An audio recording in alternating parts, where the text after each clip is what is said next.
So many designers work on intuition, and I think that's completely valid. But I've realized if you dig into basically any part of visual design, interface design, you'll find rules that those designs, are reasons that design works. If something doesn't follow any rule, then actually that's just called bad design, and everyone agrees it's bad design. So even if designers talk about breaking rules, like we did earlier, they're actually following a different, maybe more secret rule that they're not really as aware of. Welcome to Deep Dives. My name is Rid, and this is where we go deep with the best designers so that you can learn from their journey and apply it to your own career. Today, I'm talking with Anthony Hobday, who has dedicated himself to the study of interface design, and he's created many of my favorite resources for how to improve your visual skills. Where a lot of designers view things like layout, color, and typography as the basics, Anthony believes they have a very high skill ceiling. So I wanted to start this conversation by diving right into the layout techniques used by the best designers. I think often people don't really zoom out and look at a page as a whole. What I like to do sometimes, because I take these full-length screenshots, and so I often see them quite zoomed out because I see the whole screenshot fit into my monitor size. And at that level, you start to notice that some websites put some effort into having sort of an overall plan for the layout of the page from a zoomed out level. When I do zoom out, see that, oh wait, this website designers had essentially a plan for the layout of the whole page at a page level, not just, okay, here's the next section. I think that really helps to set a goal in terms of what you want the layout to be and then follow that. So I think that's one good way you can kickstart your layout, is say, what's the general shape I want this to be? And it could even be that you draw a shape on a piece of paper and say, let's just follow this layout. Ideally, the shape you choose has something to do with the concept you're, designing the website for. Can you share a little bit more about that? What does it mean to have the shape you choose tie back to the overarching concept or the product or the page that you're building? Maybe you're designing a website that's for surfers or something, surfboards, and if you had your landing page follow this sort of undulating wave shape, and that kind of reinforces the idea of water and the natural sort of concepts behind what you're selling. Whereas if it was really sort of blocky and maybe just one column, you're not really reinforcing that sense, even subconsciously. So I don't know if that makes sense, but I think those are the sorts of things you can bring in to take it to an even higher level than perhaps other designers are capable of. So that's sort of a broad view. There are some things on a sort of more specific level that always stand out to me, and one of them is, which I rarely see, but if you take, let's say, 3 or 4 columns of content, and you just vary the height at which they start, you get this very organic way to sort of start that section of content, and it's more visually exciting, right? So it's such a simple technique, but just by doing that, you're setting yourself apart from other websites that keep it very orderly, because that's the way that HTML, CSS want to be. They want to be very orderly, box-like. You do something, just a little simple technique to offset those boxes, essentially, then it really helps. I think that's maybe part of the reason that the bento style layout is quite popular. Not necessarily organic because it's still very boxy, but it's a very interesting thing to look at, even though you're still using boxes, because you've got all these sort of alleyways running between them. They're of different sizes on different rows, different columns. So anything you do like that to add more visual interest always jumps out at me. I guess it relates to that page level intentionality, because especially landing pages, you get this sense of a story that you're going through, right? Where it's starting you off and you're telling a story beginning, middle, and end. And so if you're putting large elements at the top of the page and the bottom of the page that echo each other in some way, even if it's 2 halves of a circle, in the background or something, then you're essentially bookending that story, and it gives you this nice sense of sort of finality, even if you don't really appreciate it in the moment. On the flip side, are there shortcomings or even mistakes that you see designers commonly make when it comes to layout? I mean, there's simple stuff that I see in a lot of new designers, like alignment and grouping. And so if anyone's listening to this and they're new to design, then I think avoiding those is always a good thing. On a more complicated side, I often see that high density in an interface or a website leads to visual confusion. I think people want to pack as much as they can in. I see this on application interfaces. I see it on websites. People get so invested in the design. They enjoy the process so much. They want to communicate so many different things that they pack so many things into one view. And that always feels like a problem to me, because if you look at a website or an application interface and you can't find your bearings, that's a huge problem. Having said that, I think density is fine. Some applications need density. It's a more skillful sort of task to add density and keep it so that you can find your place in the interface. I think more people, until they get to that level of skill, should avoid that, essentially, dense interfaces. Because I'm not saying that dense interfaces can't be well designed. It's just you're making your job much harder. And so maybe pull back on what you want to communicate. Try harder to actually communicate more with less. I'd like to switch to typography now. And I'm wondering, what are some of the typography rules that you see good designers frequently following that maybe don't get explicitly talked about as much? Dan Petty released a course at one point and spent a long time talking about widows. Widows are when you've got some text that wraps onto more than one line. There's a word that gets its own line, basically. And essentially it looks bad, right? It's something you can avoid by editing text, maybe not at every breakpoint, but you can give yourself a better chance, by tweaking it, checking the breakpoints, that sort of thing. Ever since I watched that video, I've been so aware of it, and it's kind of a simple one you can avoid, just make text feel more balanced. Although I know that the CSS spec has now included a balanced text option, which makes a lot of that. The designer doesn't need to worry about it so much. The other thing comes to mind is bulleted lists. I see people talking about things like hanging punctuation a lot. And I understand if you're just putting quotes around something and you have the quote marks hanging outside the margin, that means that the text lines up really nicely. But in my mind, that text is part of the body text. Whereas a bulleted list, let's say you have some body text that you're saying, and these are the 5 reasons we need to do this. And then you have the numbered list below that. Some people say that you should hang the numbers on the bulleted list outside the margin so that each of the 5 points also lines up with your body text. I'm actually not a fan of that because just like a block quote, I feel like the bulleted list is its own sort of self-contained entity. And so what I like to do is actually keep that indentation and shift the numbers over so that they are left aligned with the main body text. Just because I sort of like the visual break that the bulleted list represents.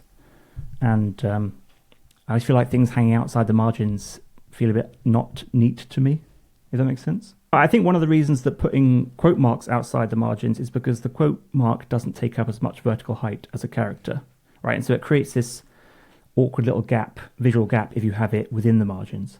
But actually, if you have a numbered list, for example, then those numbers are full height. And so it feels a bit stranger to have them hanging outside when having them indented sort of won't create the same sort of visual gap. Anyway, you were going to say. I like the differentiation. Because that's what I do. I take the quote marks, I put them outside of the margin, but bulleted lists I would leave inside. And I never really understood why. I thought that looked better, but that logic makes a lot of sense to me. And it's funny that you'd bring up this bulleted list idea because it was something that I was dealing with for my personal site actually back in the day. And it just never really looked right. And ultimately what I ended up doing was thinking about the bulleted list in a separate container and actually adding a border left and further indenting and kind of leaning into this separation. But then by putting the border on the left, it still kind of kept that strong left alignment through the page. Yeah. And I ended up liking it, but it kind of felt like throwing in the towel a little bit because I couldn't quite get the bullet points to just feel balanced on the page. So it's a good call out. One of my biggest sources of imposter syndrome is font pairings and just not feeling confident enough to break from the norm and really try different creative pairings. And so I feel like maybe more so than other designers, or maybe everyone feels like this, I'm not sure. I feel like I choose conservative pairings. And so I'd love to hear a little bit about how you think about it. If you're starting a new project, how do you think about font pairings and how have you trained your eye over time to improve your ability to just say, you know what, this looks good? Yeah, so I tend to think about this and a lot of other visual design stuff especially as the methods I'd use as part of either easy mode or hard mode. And so easy mode is much easier to sort of pick up overnight and, okay, I can use this method next time. And hard mode is, several years of really hard work. I'll start with easy mode. Easy mode is generally to copy experts, and that's true for a lot of stuff, but it's definitely true for font pairings because some people put so much time into this, and if we don't listen to them, then we're doing ourselves a disservice. And so what I mean by copy experts, for example, is if you look for good examples of font pairings and just copy those, that designer doesn't own that typeface combination. They happen to have discovered a good one, or they copied it from someone else. But if you look at enough examples of good font pairing, then I think you can find one that really works for you and that you think really does fit your design. And then it won't be such a big sort of travesty that you steal it, because actually you found the right one for you. So one website I really love, which has started posting again because it had a bit of a hiatus, is Typewolf. And so Typewolf will send out an email. I think I get it once a week. And they'll list maybe 5 or 6 sort of websites they found with great typography. And they also list the typefaces used on those websites, where you can buy them from and everything. And so just going through that Typewolf email every week is a great source of good typography for me. And so often if you focus on one foundry, one designer, you can find 2 typefaces they designed that are supposed to work really well together. And so you don't have to put a lot of thought into, okay, how do I pair these 2 things? Because someone else has already put that thought in and said, I'm going to design a great sans serif and a great serif typeface that are designed to work well together. And so they've skipped all of the hard work for you. And so if you just even find a type foundry that you really love, sells a lot of things, they'll probably offer you good pairings out of the box, essentially. So if you want a great font pairing the next day, essentially, that's a way you can do it. And then we get onto hard mode, which is essentially, like a lot of visual design stuff, is to immerse yourself in typefaces, fonts, pairing and everything. And so we talked about those good examples before from Typewolf. If you actually study those in a lot more depth rather than just trust that they're good, if you zoom in and start to look at all the characters and how they compare, take the A from the, let's say it's a display title face, and then the A from the body typeface they've got. And if you really compare each of those same characters and start to think about why they work together, what similarities do they have, what contrasts do they have, if you do that over, let's say, 100 pairings, I think you're going to start to see a lot of patterns at work that you can take to any typeface. Like, oh, I found this great body text. Now I know what I should be looking for to pair that with a great serif for the display typeface. You talk a lot about this difference between explicit rules and more tacit or implicit visual design rules. And outside of like basic color accessibility requirements, in my opinion, color is kind of this visual pillar that has the least amount of explicitly defined visual rules that designers can follow. And so what I'd love to learn about is, what are some of the more tacit pieces of knowledge that you've accumulated over the years as it relates to color? Yeah, so a big one that I learned from this sort of random book I picked up about visual design outside of interfaces, a color palette that's got, 10 different colors, and you've got colors that are all sort of vying for the same space in terms of perceived brightness. They're much more likely to clash with each other and not look good. And so one thing I've learned to do is, I'm putting together a palette with, let's say, 4 or 5 colors. I'm going to want to change the brightness on each of them so that they look like they're different brightnesses. Another one is that I learned years ago never to use flat black, and also I avoid flat white if I can. I think white's okay because it's the brightest color. You often will get something that feels like bright white in nature just because there might be a lot of sunshine on it, for example. I try to avoid flat white as well. Blue is always good because blue is just so versatile. We see it in the sky. It's a color that everyone can sort of agree on. And so I realized early on that if you use blue, you're pretty much safe. So you often see these sort of corporate websites that use a dark blue just because it is some color, right? They're not extremely dull, but it's sort of the dullest color you can choose in some ways. On the opposite side of that is that yellow is basically a nightmare. If you try to mix yellow with white, for example, you're going to have a terrible time. And it's usually because yellow is the sort of the brightest. And so making yellow work with other bright colors is going to feel like they're clashing a lot of the time. So I try to avoid it. And dark yellow is basically brown. And so just yellow as a whole, the brighter versions and the darker versions, they're hard to work with. If I'm looking for a sort of yellowy color, I'll actually move it more towards orange because you still got the brown at the darker end, but lighter yellow is a bit warmer, it's a bit less bright. The last thing that comes to mind is more of a sort of color strategy, like the approach you use for, especially an interface. You get colors that are connotative and colors that are denotive. And connotative colors are there because they have some association with some meaning, right? Culture has decided that red means danger. And so red is a connotative color in terms of its associations with things like danger and blood and warning. And denotive colors are things that you as the designer have the sort of meaning you've placed on those colors. And so a classic example is red means delete. So red is used as this denotive color in the interface to mean this is what this sort of color relates to. And I generally found that if you want to use color in an expressive way, you should try to focus either on connotative color or denotive color and not try to mix the two. I basically try to avoid that situation as much as possible. And as much as possible, I try to stick to denotive colors because then color becomes this really useful, practical tool rather than something sort of wishy-washy that you have to hope that the audience understands and picks up on. What are some of the visual techniques that you've most recently added to your own personal tool belt? I see things on websites where someone will intentionally lay out elements on the page so they create a shape that points you towards the next section. But then some designers are taking it to the next level where they're using those visual sprinkles to create this broader shape, for example, an arrow. But it's like a very subtle sort of arrow shape leading your eye to the next thing. And so they're relying on them both for visual interest and to sort of guide your eye downwards. And I really enjoy that sort of two-pronged approach. You're doing more with less. Another one I've really enjoyed are, let's call them stepped background transitions. And so often we see either an immediate background transition or quite a gentle background transition. Let's say you're going from black to white.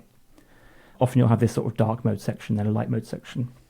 And one thing I really enjoy is to make the transition between those two colors a bit more of a star of the show.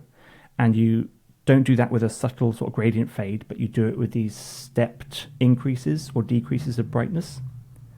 And so I've seen this done vertically, where you have these bands of black, let's say it's going from black to white, you have these bands of essentially grey that are getting lighter and lighter. And then I've seen it actually done horizontally as well, where someone's taken, let's say, a strip across the website, and they've cut that into blocks that get horizontally brighter until you get to the white. And so it's this really nice technique because it draws your attention to the transition in a way that still feels quite nicely transitioning, if that makes sense. And so it feels a bit more intentional. It shows that you're putting some love into every small detail of the website, where most people would just have this immediate sort of color switch. I really like when sites have a white background and you feel that you're on a white background, and then all of a sudden you're looking at white cards, but they have an increased contrast on the background, and all of a sudden the background is like this softer gray, and you don't actually know when it changed. You only recognize it because all of a sudden that contrast has been introduced. So it's somewhat similar. I like how you're actually saying, like, how can you take that idea but almost make it the star of the show instead of something that happened behind the scenes almost. And I'm definitely going to have to look out for that more in the wild now. Yeah, because it feels like you could either make something super subtle, like you're saying, or make it the star of the show. It feels like the problems really come in the middle of that spectrum, where you're saying, this is going to be noticeable enough that people actually pay attention to it, but I haven't put much thought into it. That's sort of the worst of both worlds. You either want people to notice it and it to be really intentional, or for people not to notice it, but it to have that same effect. And I've been in situations where I've been scrolling down a website and I thought the background was white. And like you're saying, it started out white, but by the end it was this like very subtle grey.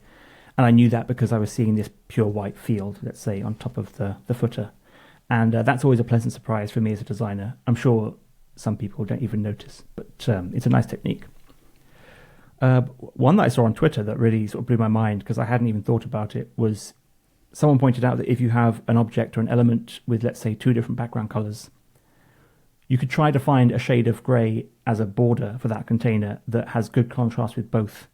But generally, one of those background colors is going to be lighter than the other. And so the grey you find, or the black you find, whatever, that has good contrast with one color might have contrast that's too high with the other one. And so they pointed out, if you basically take a 10% opacity black border, then it'll have good contrast with both colors, because suddenly it's see-through. It's letting through some of the color, but it's just making them darker. If you have just a single color with a transparent border, that's not that hard to code. I am a huge fan of transparent borders. I think that it's pretty easy for us to like get inspired on Twitter and then throw some like radial gradient border at a developer, and they're just like, this is not how this works. Like you need to help me think through this a little bit more. But definitely a big fan of the transparent borders. I find myself using that a lot. Another one that I think I learned from Twitter was gradient easing. Once someone introduced gradient easing to my life, I realized that all other gradients look awful. But let's say you have a gradient that goes from just black to white.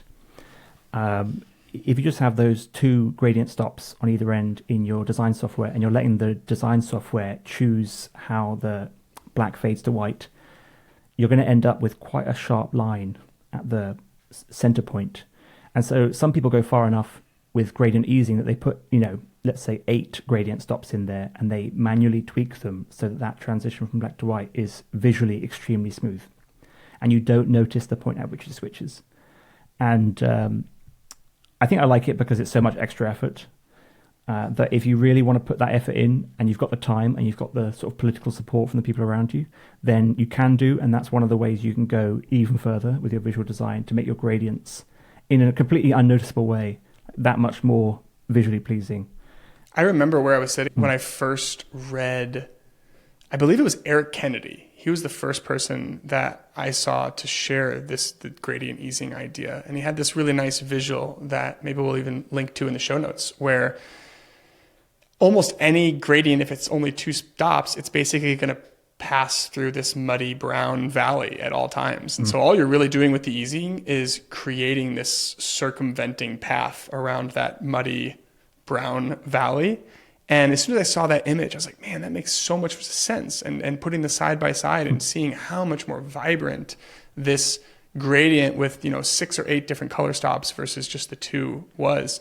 Again, though, it comes down to, do you have that kind of relationship with your product team and your developers? Like, are you just going to piss people off by having 8 different stops and all of these different hex codes in your gradient? Sometimes that's a little hard to strike that balance. You need some understanding. Mm-hmm. Yeah. And that's why I was focused on just black and white gradients, because if you start introducing color, then suddenly you're sort of playing with the whole color wheel. That becomes probably even more time. So you could do it on brightness. You can also do it on hue, and maybe you're introducing 1 or 2% extra enjoyment into the gradient, if that makes sense. But you're taking probably 200% the amount of time you would have taken to just choose 2 colors or 2 brightness points, whatever, and just go with it. Well, it reminds me of something that you said on your website, where you said good designers don't stop when they're happy, they stop when it's perfect. And this would be an example of that, in my opinion. But I'm kind of wondering, what would you say to someone who doesn't feel like they have the political support like that, and they don't have the buy-in internally to pursue that level of perfection and really getting that final 2 to 3% in these gradients, as an example? Do you have any advice for someone in that situation? Or maybe you've even felt yourself in that situation in the past? One way I think about it is that you want to essentially find your local maximum. And so whatever you're working on, there are some things that you can't really do because, you don't have the time, you don't have the resources, whatever. But there's probably always something slightly more that you can do with the developers you have, or that work with the tools you have at your disposal, with the time you have, with the assets you can use and everything.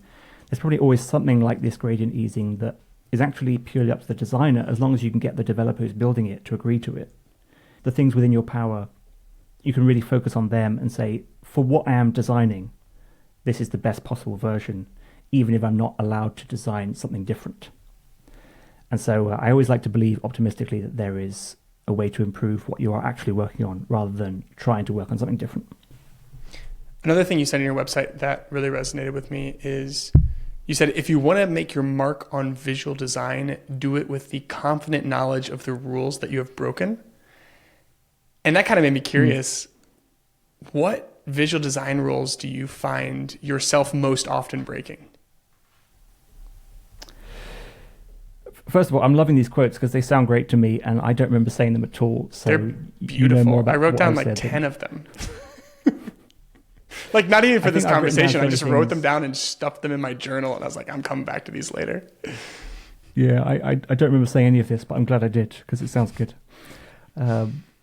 So I think the way I think about rules is that visual design, especially, is essentially rules all the way down. And so it's weird for me to think about breaking rules in that way, because I don't think I actually break any rules. I think I ignore one rule and follow another.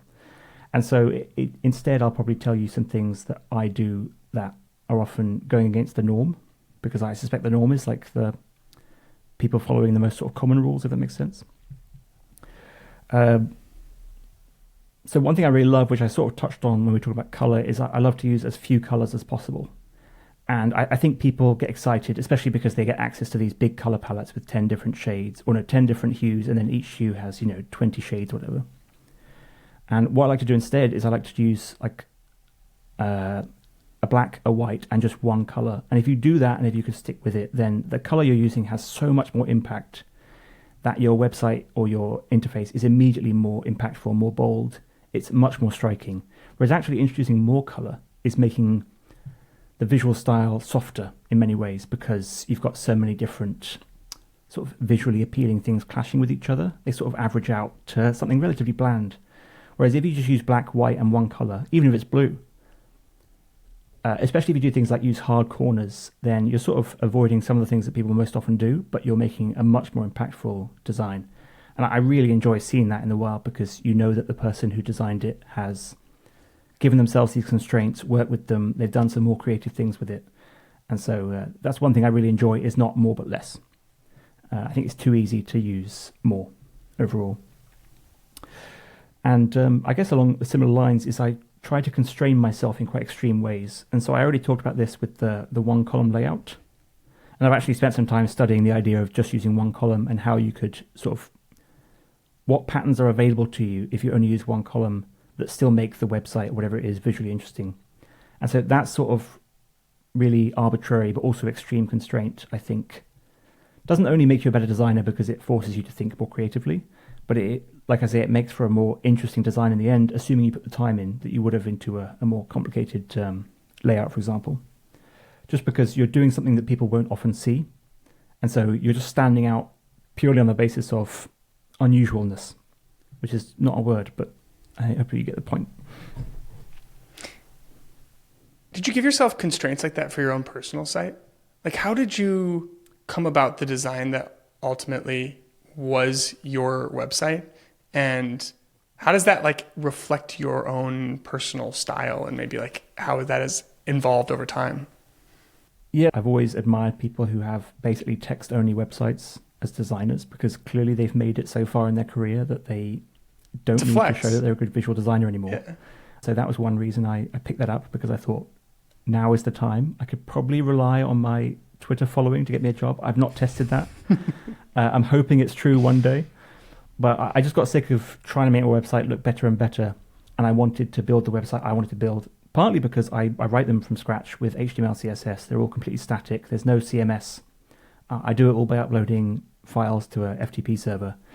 And that's because I really enjoy that sense of, again, it's quite an extreme constraint, but I really enjoy that sense of being in full control. And it also helps me learn HTML, CSS.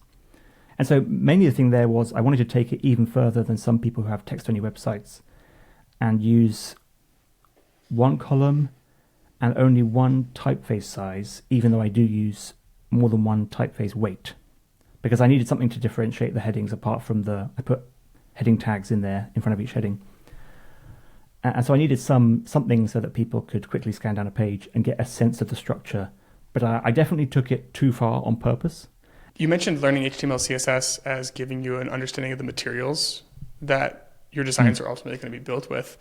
Can you unpack that a little bit more? Like, in what ways does having that knowledge change how you ultimately will create these visual designs and what you actually ship at the end of the day? Yeah, so hopefully I annoy developers less because I have a better understanding of what they're working with. I can imagine a furniture designer learning a lot about how wood works in terms of the grain. What I'm essentially saying is that if you learn what the people you're working with are working with, then you're going to have a better working relationship. And so I've always seen value in knowing some HTML and CSS, even though I don't think it's necessary for designers to have to learn how to code. But on top of that, just getting a sense of how the web especially is constructed in terms of the block model, the box model, means that you can start to think about how to sort of construct visual designs in a more systematic way. And that both makes it easier to design something that will eventually be successful, makes it easier to design something that will be flexible on the modern web with different breakpoints and everything. And so knowing all these things really affects how you put the visual design together in the first place, which is a good thing. Actually, there's a sort of flip side to that in which I've realized that knowing more about the materials I'm working with is probably constraining me in some ways that maybe isn't ideal. And so I generally avoid certain visual design approaches just because I know, oh wait, this will be really hard to code. I don't want to annoy the people I work with, so I'm going to keep it relatively simple in this way. And so I think if you can understand the material you're working with in HTML and CSS, but also still retain that sense of I should push the boundaries and then check with the developers whether they're happy with it, I think that's the sort of best of all worlds. We've talked a lot about all these different skills that you bring to the table, whether it's these like visual principles, HTML, CSS, understanding what makes a good user experience. And I'd like to kind of zoom out and rewind a little bit, because something that I admire about you is you bring all this knowledge to the table, but you're a self-taught designer. You don't have this formal design background. And so what I'd love to learn a little bit more about is, where did visual design fit into the broader learning journey that you had to go on to get where you are today? I basically joined a software company not being interested in design in general, and they gave me a chance to design some features or some changes to that software, which was extremely lucky for me. And so I took it on, and I realized I really enjoyed it. And at that point, I started buying books and didn't stop. So I read whatever design books I could get my hands on, and I learned a lot from those. But I quickly realized that I wanted to make my designs look better, and I couldn't find many books about good visual design. I think that's mainly because visual designers have so much of this tacit, implicit knowledge, and it's actually really hard to write that stuff down.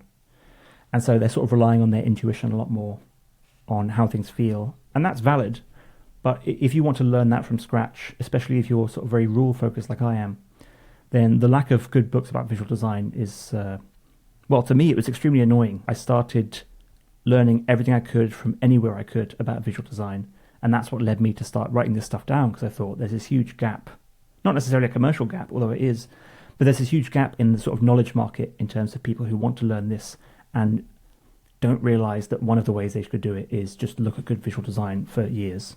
Right? If they want to do it by explicit learning, there's not much for them. And so that annoyed me, and so I started learning as much as I could.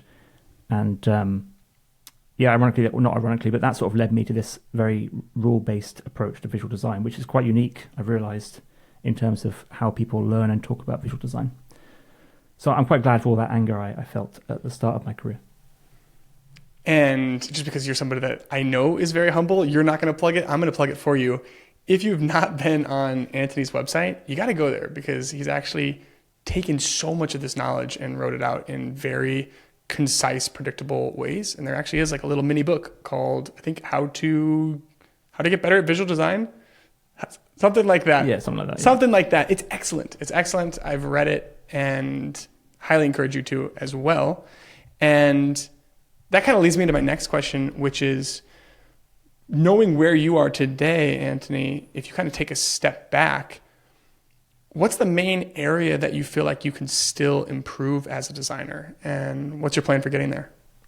We talked about typography earlier, and I think that's because there's such a huge ceiling on typography. I basically still lean on other experts in typography to take their pairings. One of the reasons I haven't improved actually is that because I work on applications most of the time, I'm not making a lot of typeface pairings. But if I suddenly switch to website design, for example, if I joined an agency, for example, I think I'd lean on that skill set a lot more and sort of dive into the anatomy and the very detailed specifics of those typeface pairings a lot more, because when I've seen the people who are good at picking typefaces, they go into so much minute detail about their choices that just absolutely baffle me. And they're comparing two typefaces that look almost identical to my eyes.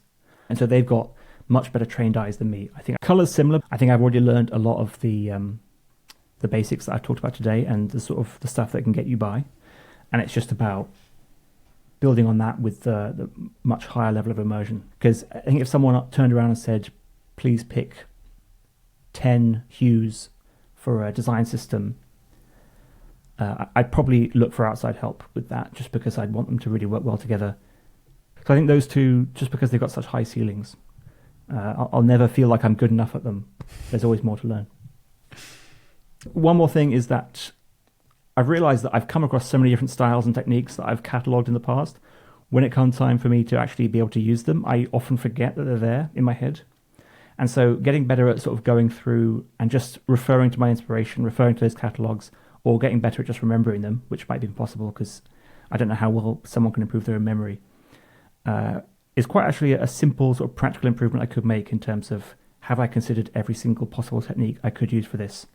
And part of that's just about practice. You know, the more you use a technique, the more often it'll come to mind the next time it's valid. So I think that's a very sort of simple one I could do more of, just because I write these things down. Often I then forget I've written them down, like those quotes you were reading back to me. I think that's a great point, and it's something that kind of was reinforced as I was even prepping for this call and reading some of the different things that you were writing, because at the end of the day, if you really boil down this idea of experience, like what does it mean to become an experienced designer? It's kind of just being exposed to more patterns and more techniques and having more at your disposal when a new problem arises, because you might not have encountered that specific problem, but you have seen other people solve for it. And so, man, one of the best investments you can make as a designer is just ruthlessly organizing and saving inspiration, because in many ways, like, that is the manifestation of your experience, and such a valuable resource that you can invest in over time. A question that I love asking, that I'm particularly interested in your answer for, is what is something that you believe about design that you think a lot of other designers would disagree with? Yeah, so I've mentioned this slightly before, which is that I believe it's rules all the way down, especially for visual design. So many designers work on intuition, and I think that's completely valid. But I've realized if you dig into basically any part of visual design, interface design, you'll find rules that those designs are reasons that design works. I've realized that if something doesn't follow any rule, and actually that's just called bad design, and everyone agrees it's bad design. So even if designers talk about breaking rules like we did earlier, they're actually following a different, maybe more secret rule that they're not really as aware of. I think people disagree with that idea mainly because they are so intuition based and they use intuition so much in their design work. I think intuition is often so much faster when you're actually designing something that even if you take the time to learn all those rules, which is a good thing if you want to be able to explain your choices, if you had to look at every interface design situation you came across and consult all the rules about that situation, it would take you, 10,000 times longer than if you just let your brain do the sort of whirring away for you and present an idea, because your brain's much faster at that sort of thing than you going down a checklist and being like, okay, we need a header. Let me check all of the different things I can set on a headline and make sure they're, the right number. You're just using your intuition, even if you're dragging the value back and forth until it looks good, right? You're landing on something that looks better because it feels better. And that takes 3 seconds, whereas going consulting the library takes, maybe 30 seconds. So it's a much slower way to do it, but I do believe all the rules exist. They're just there to be discovered. Well, we've covered a lot of ground. Are there any other questions that I haven't asked, or any other ideas that you want to share before I let you go? I think one thing, because we talked a lot about visual design today, I know that some people don't really care about visual design in terms of improving their skill set in that. I think that's completely valid, because I think one of the sort of prerequisites for good visual design is that you need an almost obsessive interest to improve to the level that some designers around you might be at. And so if you're not that interested, I think that's fine. To find the thing you are interested in, that's interaction design, if it's research, whatever it is, and still be an extremely valuable designer. I do worry that some people hear how much visual design is sort of idolized, and they feel like they need to learn those skills. I don't think it's for everyone, essentially. And I don't think people should feel bad if they aren't really interested enough to become the best they could be.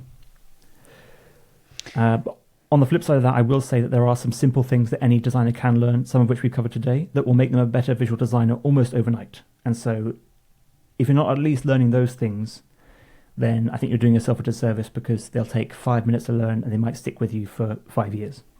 And so I'd at least urge everyone who's doing that sort of interface work to learn some of the simple things like alignment and grouping, because you're going to see a massive return before you hit those diminishing returns, and it's relatively easy to get there.